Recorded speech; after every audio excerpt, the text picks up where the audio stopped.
Tout de suite, l'invité politique d'ITélé, ce soir c'est Olivier Besancenot, membre de la direction du nouveau parti anticapitaliste. Bonsoir Olivier Besancenot. Bonsoir. On commence par la mauvaise nouvelle du jour, le chômage qui continue de monter, 24 800 nouveaux demandeurs d'emploi au mois de mai. Le gouvernement accuse la croissance trop plate, vous êtes d'accord? Non, je les accuse eux de mener une politique qui fait qu'alimenter l'augmentation du chômage et en plus de mener une politique particulièrement injuste. Je pense que ce soir on peut dire que c'est des branques au gouvernement. Par exemple, tout simplement de distribuer des milliards et des milliards au nom de cette fameuse compétitivité qui, paraît-il, va faire revenir la croissance, qui, paraît-il, va rendre attractives les entreprises, qui, paraît-il, va faire revenir des emplois. Résultat des courses, pour le septième mois consécutif, le chômage augmente. Donc cette politique, en plus d'être injuste, elle ne fonctionne pas. C'est pour ça que je dis des branques, parce que ça fait quand même, on leur a rien demandé à la limite. Ça fait des mois qu'ils nous tiennent en haleine sur le thème, il va y avoir une inversion de la courbe du chômage. Et là, l'inversion de la courbe du chômage. C'est bien les entreprises qui emploient. Oui, pour l'instant, elles n'en bougent pas. Elles débauchent, elles licencient. Et quand elles licencient, d'ailleurs, même pour les plus grandes entreprises, même parmi celles qui font des gros bénéfices, il n'y a aucune mesure législative qui a été prise, par exemple, pour interdire les licenciements. Donc aujourd'hui, quand on additionne les trois catégories A, B, C plus les DOM, on est à un record inégalé. 5 320 000 personnes. Ça fait 5 320 000 bonnes raisons d'être en rébellion contre ce gouvernement, s'opposer au plan de licenciement dans le privé, aux suppressions d'emplois dans les services publics, parce que c'est ça aussi dont il est question, même dans la mobilisation qu'on a eue sur les cheminots, par exemple, dans le service public ferroviaire. C'est le cas actuellement dans toute une série de mobilisations dans le service public hospitalier. C'est le cas à la Poste, que je connais bien. 4 500 suppressions d'emplois. Je dis ça pourquoi? Parce qu'on a donné un crédit d'impôt compétitivité à la Poste. Des centaines de millions d'euros au nom de la politique de l'emploi, visiblement ça ne marche pas. Alors pourtant, pas de fatalisme, dit Manuel Valls. J'ai entendu ça. Mauvais moment à passer, nous a dit Cambadélis, quel sens de l'humour. Le gouvernement a dégainé toute sa boîte à outils, pacte de responsabilité, emploi aidé, emploi d'avenir. Qu'est-ce qu'il faut faire de plus? Partager le temps de travail. S'il y a 5 320 000 personnes qui sont à l'extérieur, qui crèvent d'envie d'avoir un emploi, peut-être qu'on pourrait arrêter d'imposer à ceux qui ont encore la chance d'avoir un boulot dans le public ou dans le privé, de travailler plus longtemps en étant de moins en moins bien payés, parce que ça s'appelle les accords de compétitivité-emploi. C'est-à-dire qu'on est perdant sur les deux tableaux. Dans les entreprises, c'est les accords compétitivité-emploi. De l'autre côté, des chômeurs, on leur baisse les allocations. Donc on pourrait partager le temps de travail, c'est-à-dire travailler moins à l'intérieur des entreprises pour que tout le monde à l'extérieur ait un emploi. C'est l'exact opposé de ce que fait le gouvernement. Donc vous faites partie des 7 Français sur 10 qui ne croient pas que le chômage va baisser d'ici la fin du quinquennat de François Hollande. En tous les cas, si on ne se mobilise pas, c'est clair, parce que là, le numéro de pirouette de ce soir a nous expliqué qu'ils y sont pour rien. Oh, ça fait 2 ans qu'ils sont au pouvoir. Alors ça fait 2 ans qu'ils prennent des mesures, soi-disant, dans ce sens-là, et on voit qu'elles ne fonctionnent pas. Donc à un moment, il faut s'arrêter. Aujourd'hui, il y avait plusieurs milliers de salariés dans la rue, des intermittents, mais pas seulement, pour dénoncer la politique du gouvernement. Ça coïncide avec l'annonce de l'agrément de la nouvelle convention d'assurance chômage. Faire annuler tous les spectacles, tous les festivals d'été, est-ce que c'est la bonne solution?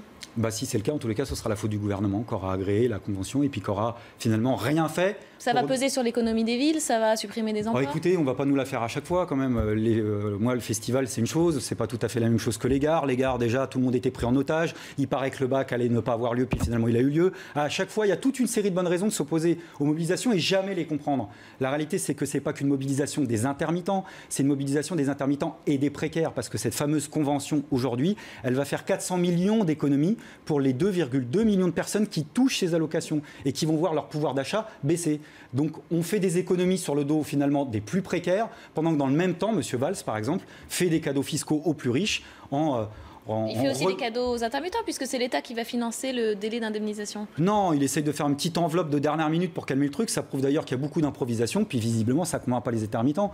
Donc moi, vous savez, je ne suis pas là pour parler à la place de ceux et celles qui se mobilisent, ni à la place des cheminots, ni à la place des intermittents, parfois des postiers, parce que moi-même, je suis en combat. Mais en tous les cas, tous ceux et toutes celles qui luttent aujourd'hui ont des bonnes raisons de le faire. Et on a un gouvernement qui prend des intonations thatchériennes, qui se prend pour un gouvernement de droite, qui dit en gros, il y a un bras de fer avec le mouvement social. Écoutez, je vais vous casser. Et ça, je pense que ça devrait interpeller toute la gauche non gouvernementale. Et c'est pour ça que je pense qu'il n'est jamais trop tard pour s'unir et soutenir les mobilisations. Je pense qu'il y a eu un rendez-vous loupé, je le dis franchement. Je pense qu'on aurait dû être capable de faire de Jean-Luc Mélenchon à Pierre Laurent, en passant par Nathalie Arthaud et le NPA, des meetings unitaires devant les gares au moment de la mobilisation des cheminots, pour dire qu'il y avait des gens qui étaient solidaires de la grève des cheminots parce qu'elle défendait une certaine idée du service public. Là, maintenant, il faut le faire du côté des intermittents. Alors, en revanche, vous n'irez pas vous allier avec le PS. Jean-Christophe Cambadélis, sur notre antenne, dit qu'une alliance à gauche ne peut pas aller jusqu'au NPA. Écoutez, ça nous fait enfin un point d'accord.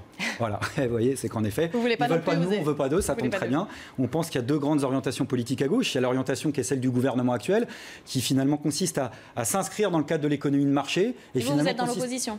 Et nous, on est dans l'opposition, et on serait pour que tous ceux, toutes celles qui sont dans la gauche non gouvernementale, d'assumer ce statut, de créer une opposition unitaire à la gauche du gouvernement, parce que c'est ça qui nous manque, et c'est ça qui fait aussi un peu cruellement défaut aux mobilisations actuelles. Alors malgré tout, il faut réduire les dépenses, il y a des déficits à résorber, celui de la Sécu notamment. Alors une piste avancée par l'assurance maladie, réduire le séjour des mamans. Oui. Et pourquoi pas accoucher à domicile d'ailleurs, comme ça on ferait des sacrées économies.